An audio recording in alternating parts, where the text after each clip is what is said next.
Jesus, the mediator of the new covenant. So what the back yan kasa ni mwa osi Yesu apamfoforo no ntem ginafo.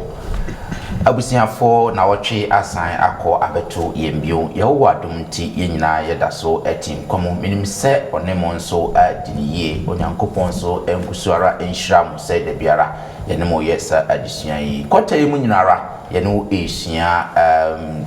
in these last days the message of Hebrews emre edi awie Hebrew from Cransam no enasa kwata yi mu nyinara yene wo esua yetwe ho abasisia.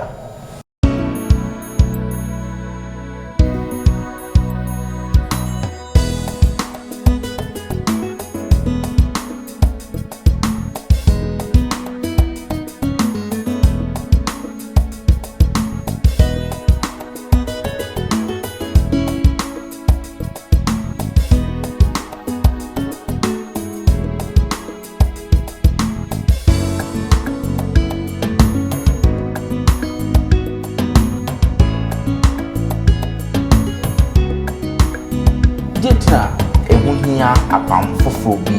nya ene sei na emremu ehia fi se na mfaso bi ade be ejana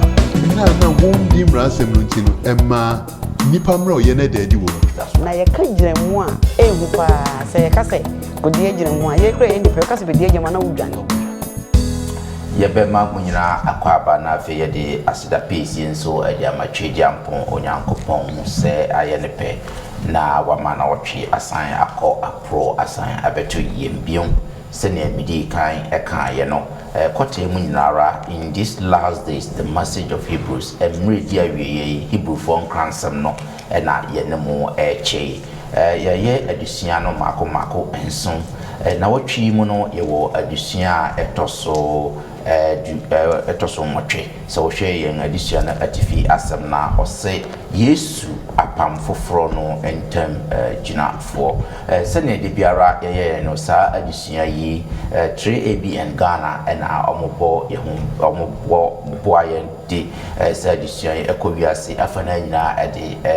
maye nokwasa ne se sa adwuma yi ye TV adwuma ankrakra adwuma ku bi a omafa onyankopon asem de ato mo so se ombepwa ma onyankopon asem no atimi atra ko wiase afana nyina omo ana so yasne ma afidusia ya ye etimi ko wiase afana nyina enti se wo hosum na se wo tie na wo hwetri ABN Ghana na wo mwa bi na betimi dia abo ma ye de omo namba begu ase ho betimi afre obi beje so na afi wone no adi enkomo ketua bia nso bibia betimi dia abo atre bi na bia na ba bia wo biara no o mani beso yenso ye bebo empire stronko ade amamo.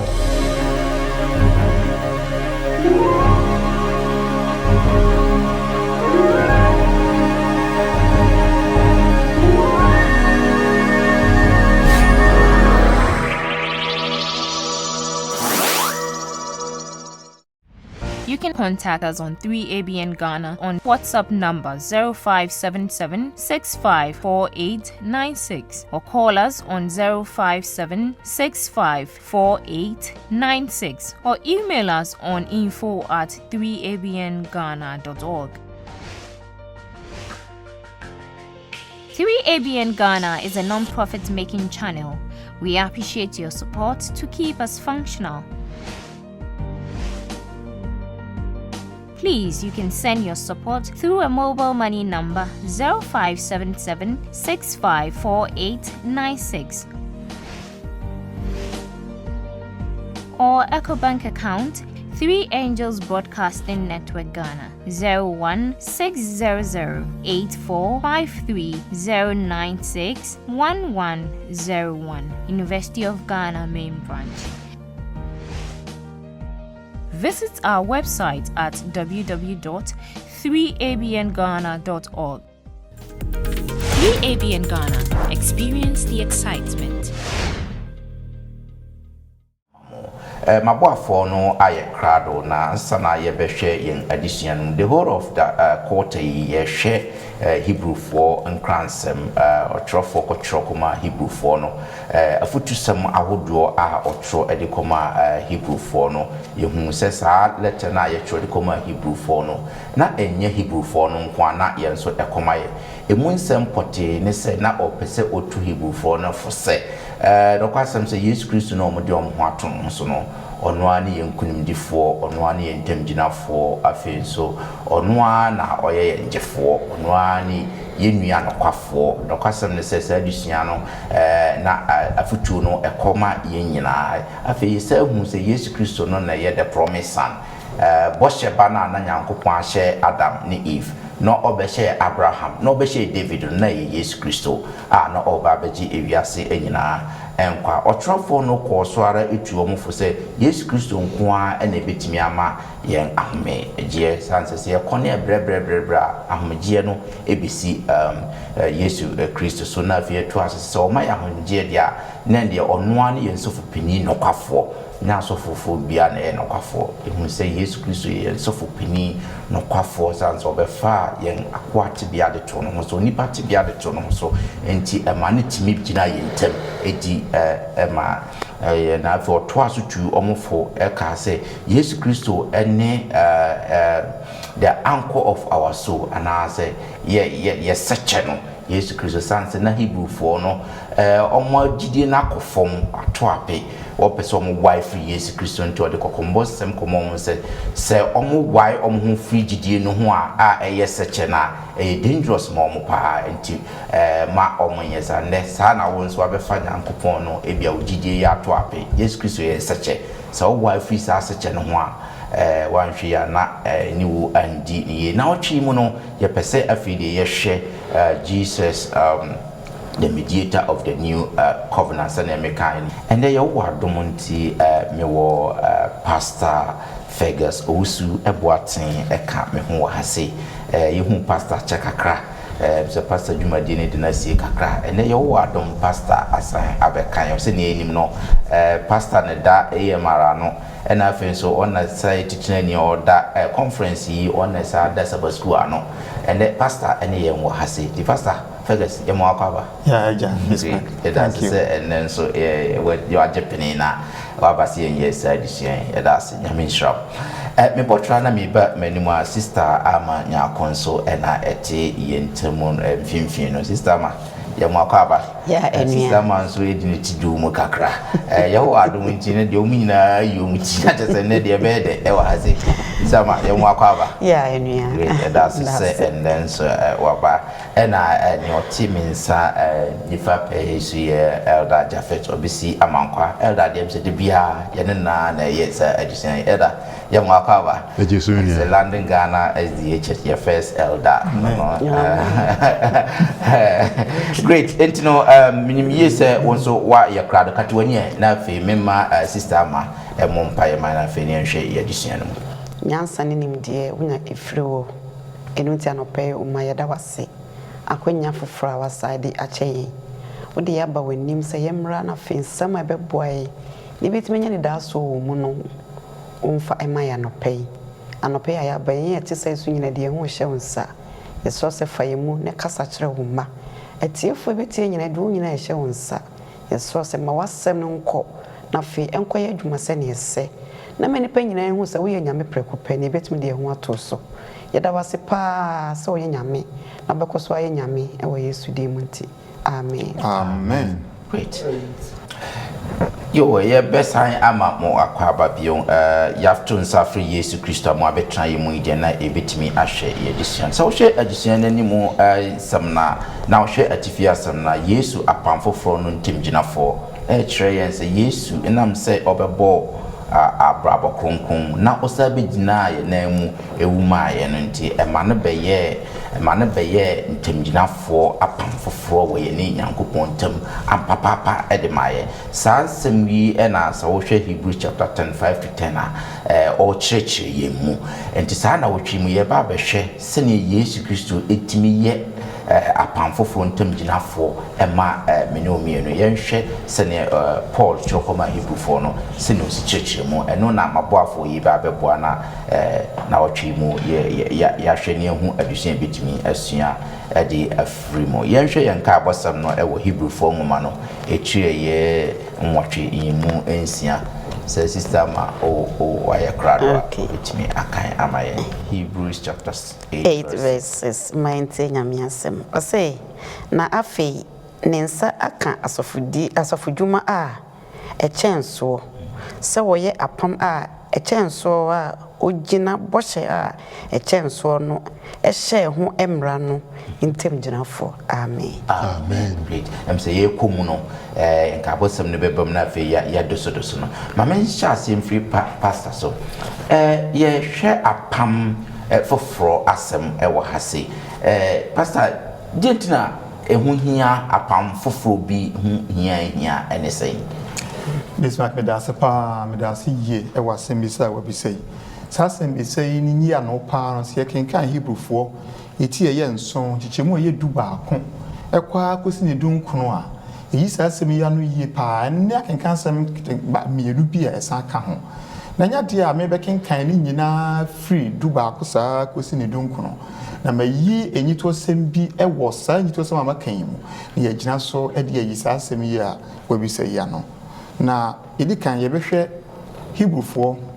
eti ye enson chichemu ye edu enwotwe na enson jidu nwotwe no broni kasa no kase for on the one hand there is an annulling of the former commandment because of its weakness and unprofitableness. Ni twi no say na wogu ahyedie bi a edi kan ewo emu ade a eye mmere na ehu nim faso nti na pese wo fie wafa Bible ye nyina na yesua na afa atweresem no a womodia na science a nsem yenu ya no mame eye mmere ehu nim faso ana o say weakness and unprofitableness yenti e wo kasa no o say botai pa e wo apam no mu no ejina emra ensesaya a ebaaye na emra ensesaya ebaaye no yehwe Hebrew 14 so nchemu edumienu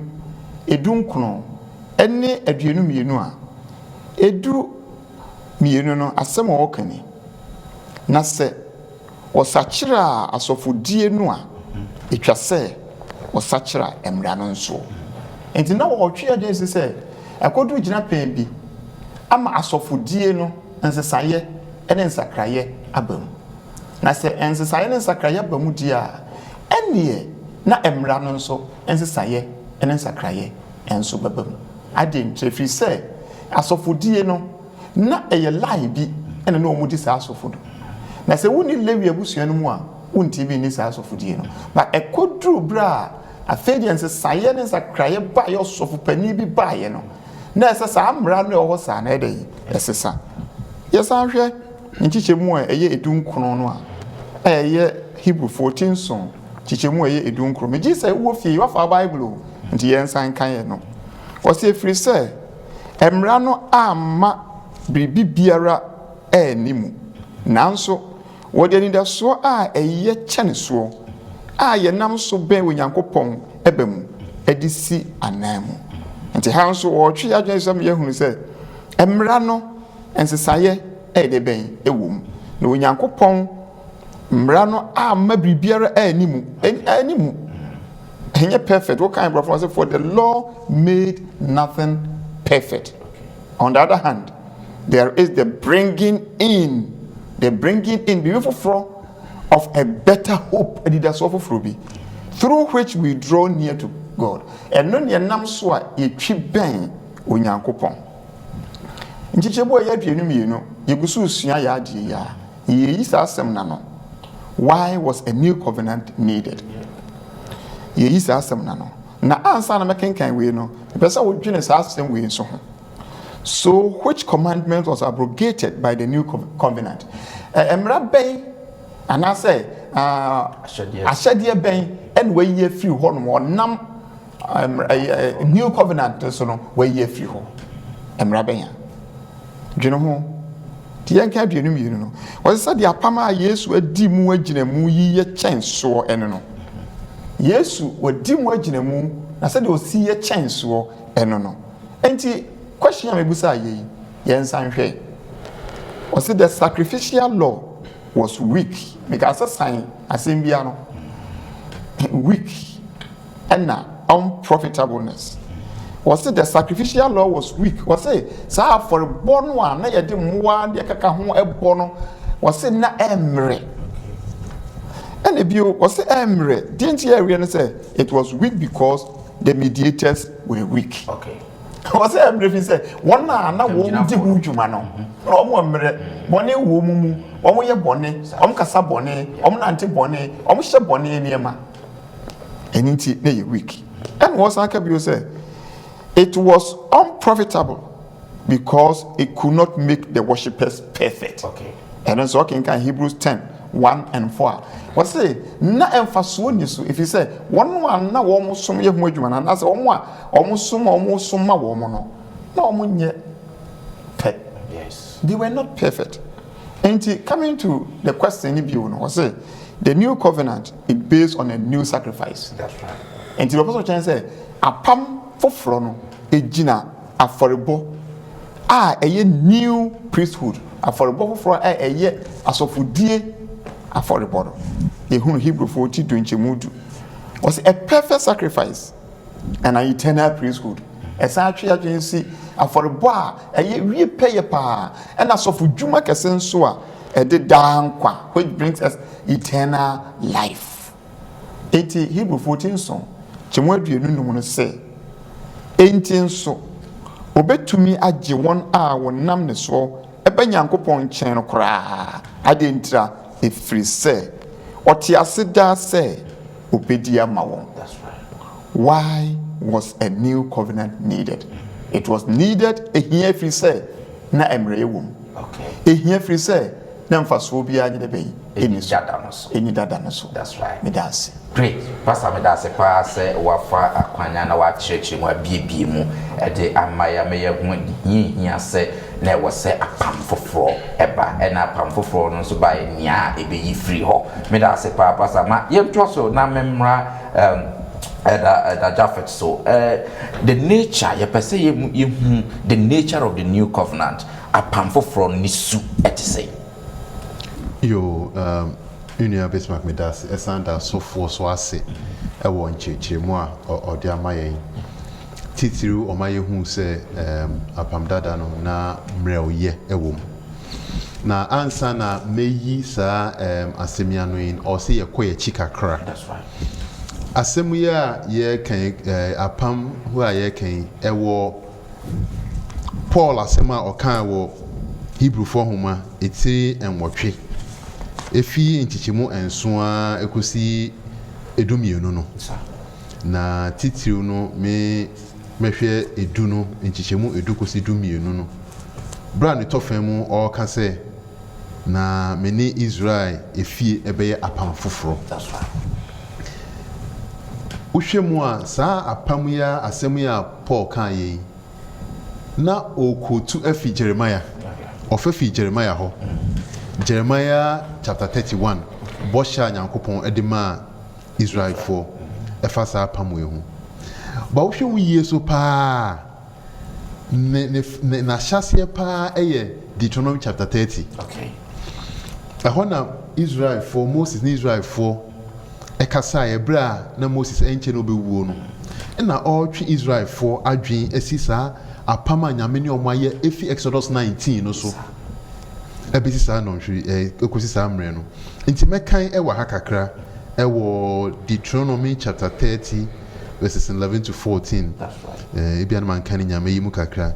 na ose na imransem a merehye mo eneyi enye den emma mo nanso eni achirichiri eni osoro na wakoka se hwan na obekọ osoro amayen akofa abreyen amayen ate na eni po echi enso na waka say why na obetwa po ama yen akofa abre yen ama yen ate eyi aye na nsemi no ben mo papa ewo mo enum ne makomemu se mundi so inti Moses ma Israel fo tie hu se Nyankopɔn emra asem ene nampama one o mapam no enya de ewa akire kura eben won eno nti esudie eni se yedin nanso ye behu se Israel fo endi so emre bebre no na wo bu emra asem no so enti ma emre oya na wo emra asem no ebeda edi na emre oya wo emra asem no na enye esanse Nyankopɔn mra asem no na emre oye wo na emom no eye Israel fo no na won di mra asem no nti no emma nipa mra oye na daadi wo. That's right. And nti na akoba se saa bɔhyɛ Nyankopɔn de ma won ewo Jeremiah 31 say mene mo be ya pam foforo no nti na kyerɛ se nyame be ya pam foforo anase dada na wasa kyerɛ mu. Okay. Eya famienu esan say Hebrew kasa ejina homa hadasa no ekyerɛ ensesemu esan ejina homa ade foforo kora na ehamu no na kyerɛ se Nyankopɔn ebede ede insakyiraye ebeba Israel fo asetenam according to Jeremiah 31 promise no or the insakyiraye because say obema won akoma foforo intine Nyankopɔn ebesesa won nanso na at the same time Nyankopɔn ebeye ade foforo kora wo mu esanse ade foforo Nyankopɔn ebeye wo mu no ma won nya nia na wo ye dadaada no. That's right. Nanso enigi sema yenya ewo ha ne se saa ade foforo no ni wie mu die pa no eba ewo Yesu Kristo mu. Okay. Esanse enam Jesus so ni yehu se adasa betumi enya what brofum ye kind of perfect obedience to God. Okay. Jesus ebeye ensana homa yehu se oh say ampa nipa da sini betumi ye sitie pa ma Nyankopɔn. Nti Jesus beye sutie ma Nyankopɔn a eye sutie a na ehu ni any comparison. Yeah. Even to the extent say omaye bona senuam. Na niji sema Jesus asudi obedience ye de prayer ne say afi numi bia na nke wa apam no mu no if you homa ye. And it is the nature of the new covenant na ne say enema mienu na esie. Okay. Jesus ama yehu say it is possible for you and me to be obedient. Okay. To Nyankopɔn apam no. That's right. And na de tosu mienu ne say esen yi numi bia na nke kutia yen efi ho. Ama yehu say se apam no mu no ehu won hira ne fa so ma yen esen numi. Into the nature of the new covenant and they say through Jesus Christ we claim Nyankopɔn promise what Jeremiah 31 Paul Jeremiah Paul so twa Genesis so Hebrews 8:10 to 8 to 12 no and until no Yesu amama who say in him the new covenant is more powerful and stronger than the old. Yo, that's an watch mu dem say ato asumu enti yina yebeko yenimo abusafo yegusuara ye hwe ye adisia no ye hwe Yesu apamfoforo no ntemginafo ene ma menko sister Amaso pastor atrey ama yehu hia se apamfoforo no eba ena edanso ababa mu ama yehu nisu apam foforo nisu ene ma mbisa adenti na Yesu Kristo na obeye ntimginafo papa ma sa apam foforo yi ma ye yo Bravis Mark me da se bebre se wo hwe adesua se na pastor ene elder de mai ya na se wo ko Jeremiah 31 or 34 na wo se wo de asem no eni eche de be hye yakomem enti se Yesu ena beye asem ne nyina so de a ena na se ofa kwan bia so se beye a ye betimi adi emra no so na se apam no a woni nipa aye no ana se ye fa so se ye betimi aye enu nti obeye ntamgyinafo se ne beye a ye nyina ye nim se ntamgyinafo yo bia wo hye se yie beto yie that's right enti se ubeye ntamgyinafo a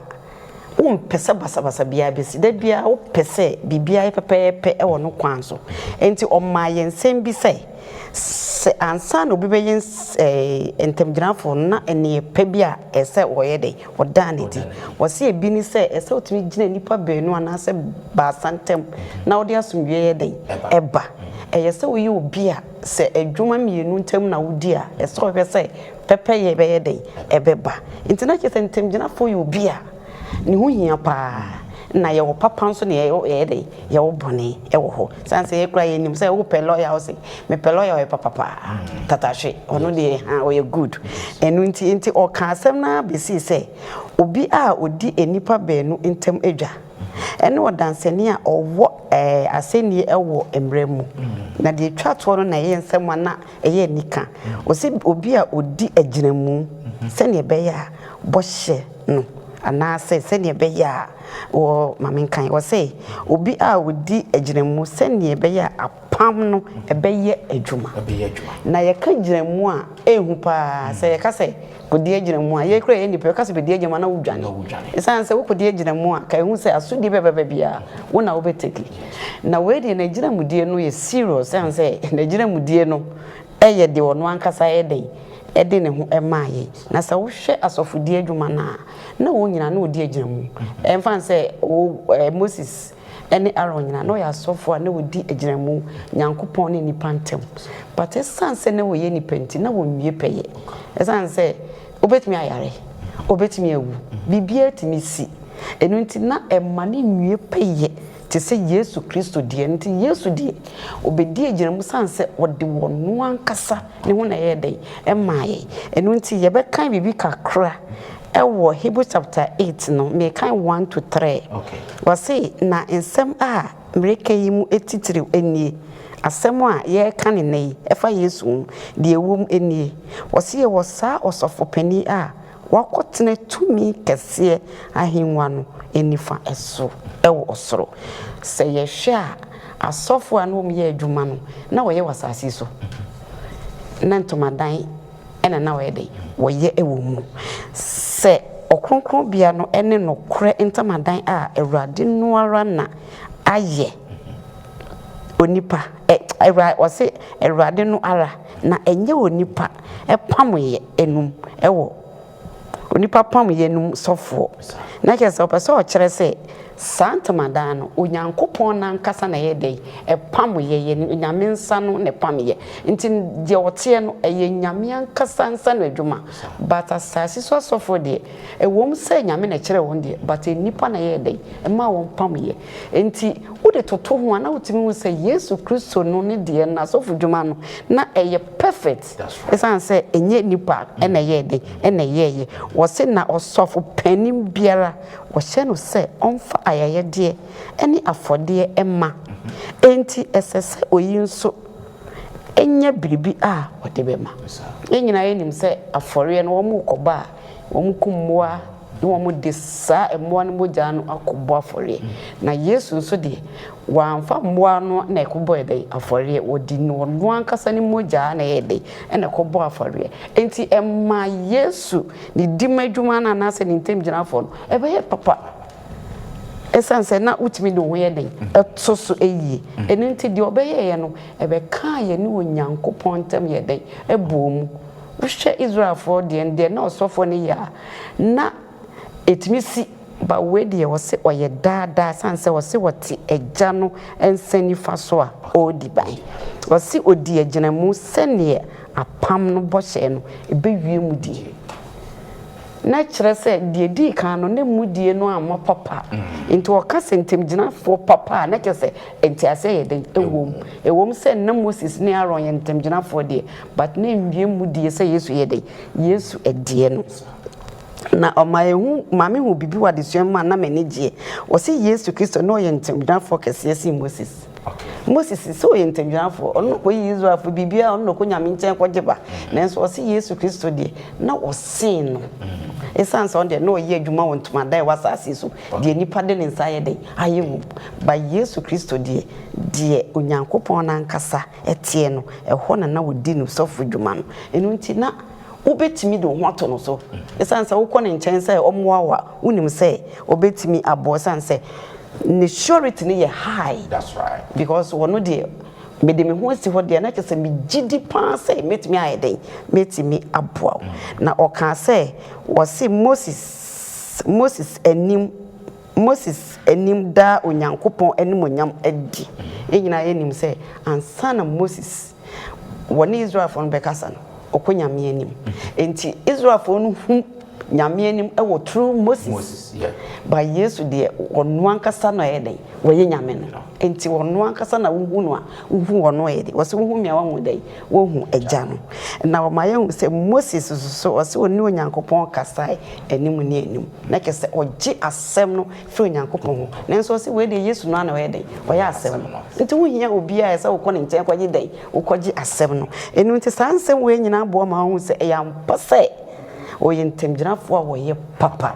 esan say wono ene de ne kra ayeden ebeto ho maye enye nipa de sene me kwa kwhwehwe lawyer na wo kina me koye so wonte ho oye de biara da ever ready say oba me to ho me twa metimi abo that's yo sister ma me da se pa wa ya de wato bo acheche mu minimisi se atifo anyamu entia se pa me da se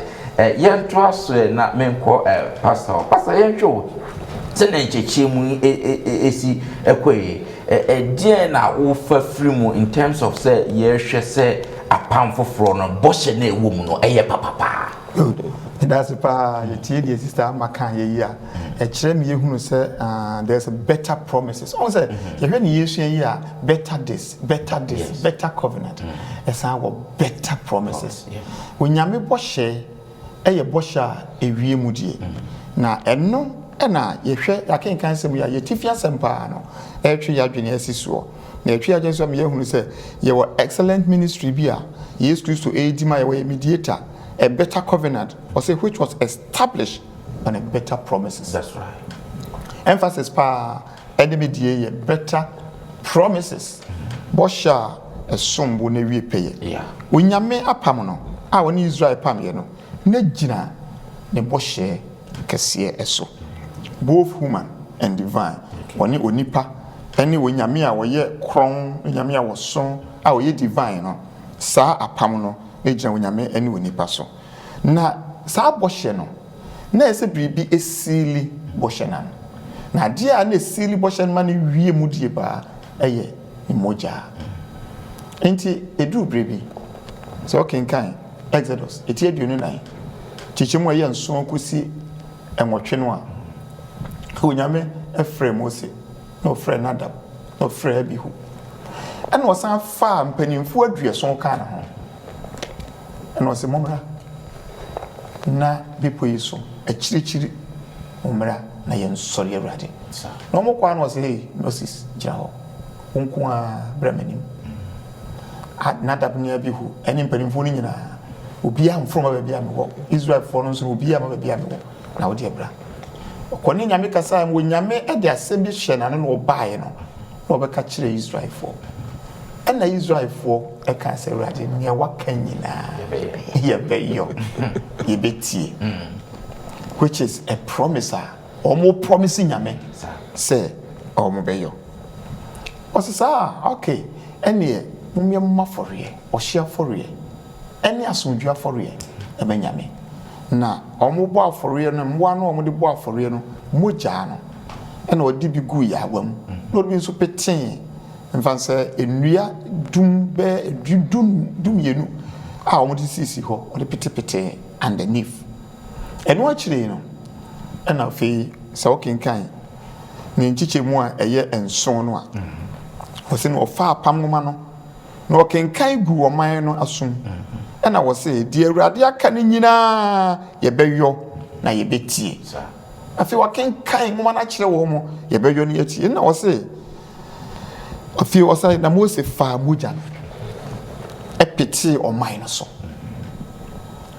and I was say share apama awurade ne mo apam e won nsem yi nyina so no mo jani the ceiling ya mo kasa be yo no promise na mo promise no this is the ceiling of pity mo jani go on so minua Moses sprinkled the blood on the people. Yeah. When Yami Boshe, almost say, ye be this so. And now we all can say, so can Deuteronomy 10 song, Timwe do me answer. And you know what can say, na what do we shira ama what do?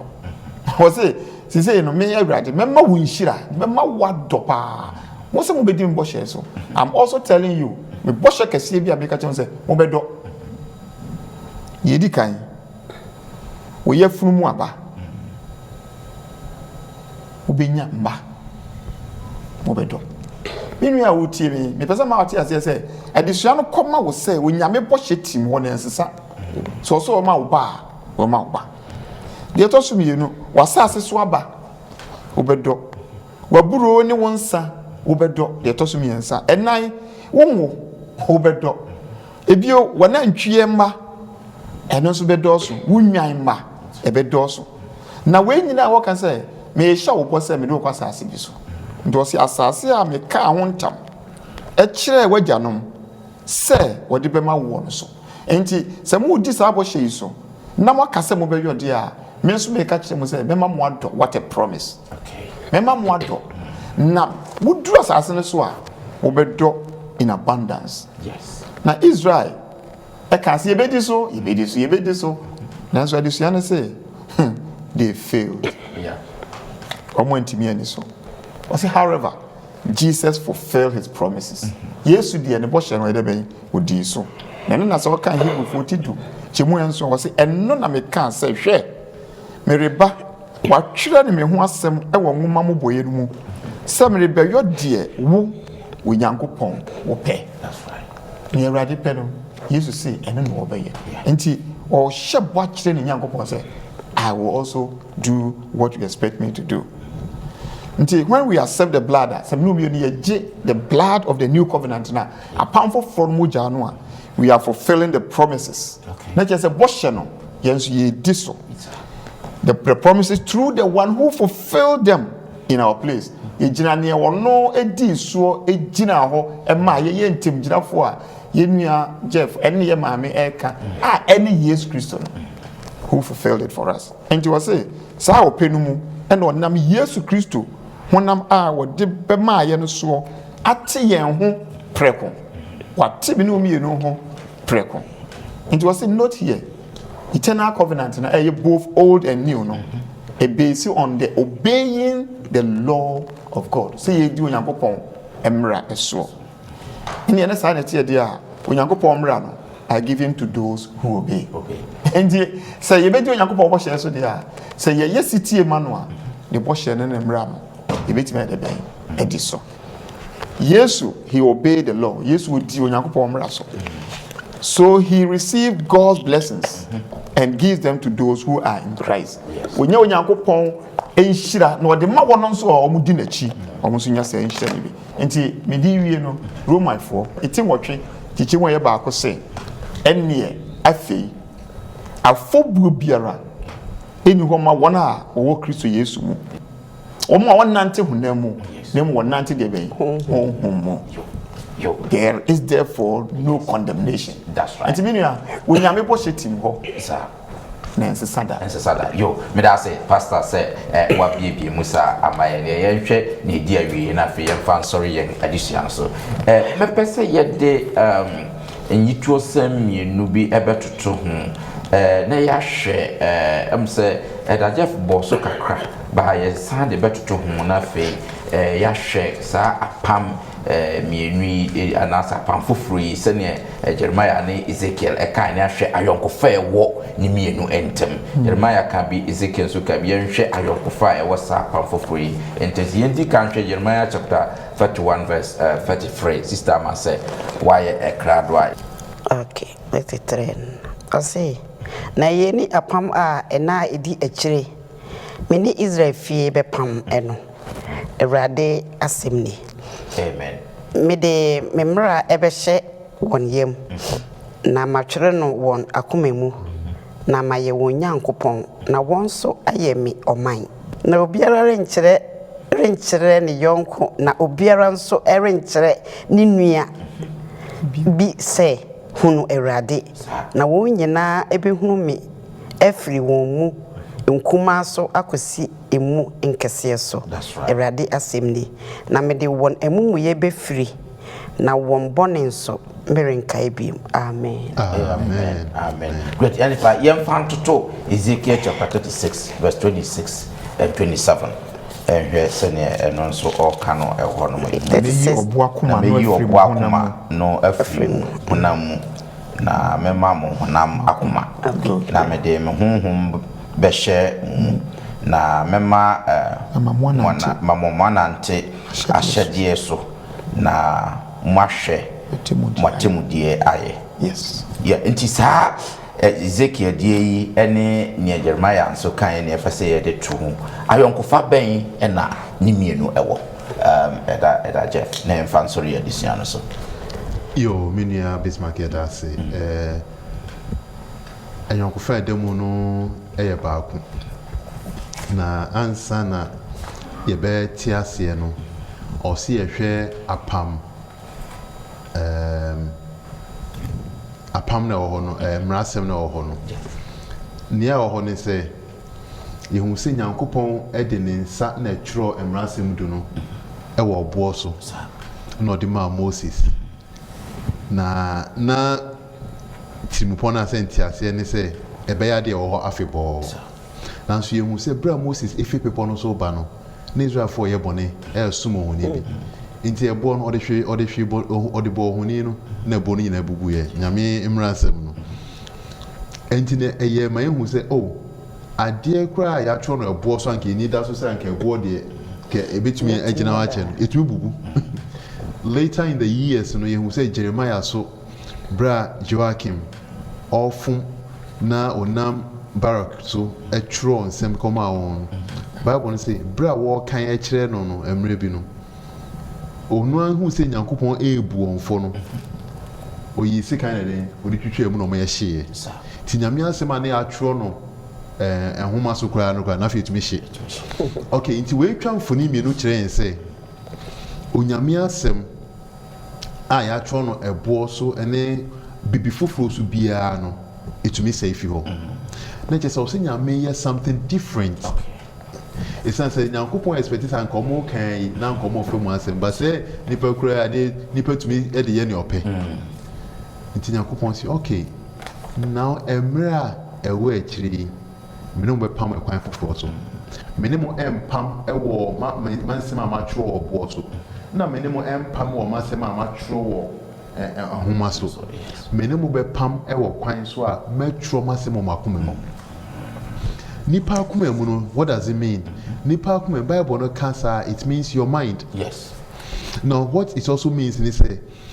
nipa bia no any rational being bia no so be take a decision bia na udwe hu yie and so what take it na je say the Nyankopon person o ka che ne say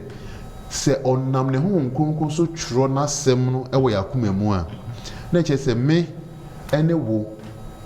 ye be take a time pa na ya pause ye be Nyankopon ahyede anase ye enye na che se ye enye ye pause ye enye de na ye ni da ho esa se ho konkon no de bia no kai yen na se ye pause se ye be yo so a na che se ye ni da ho ni mienu nya na ye ni da ho ni ya pawo enu nti ni Nyankopon pa che ne se emre ekwa wie de one ho be ma yen na wagya opaw na ma yen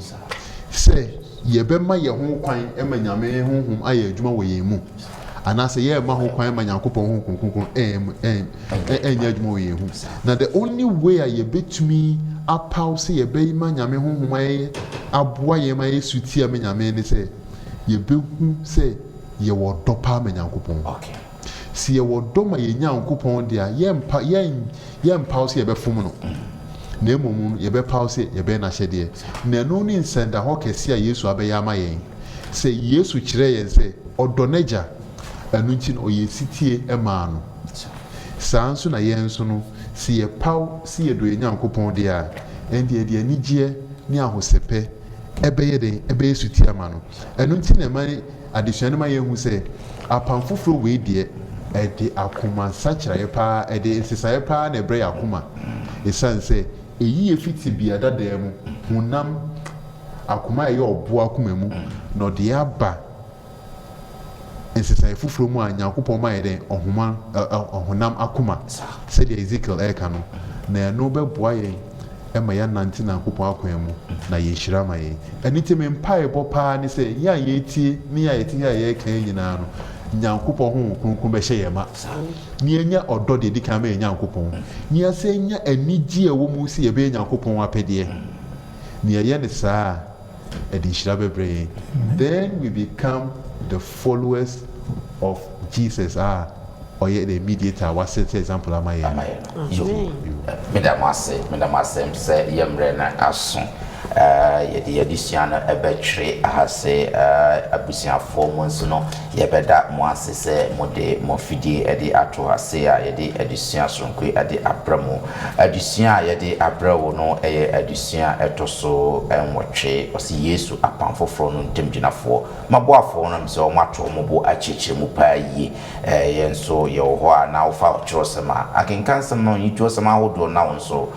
what can be na wahu sene ntiase no esi etie onyankopon enhira obabia obiara no katawani na mema Pastor Fergus enhira so emaye Yehoa yenyankopon ya bankese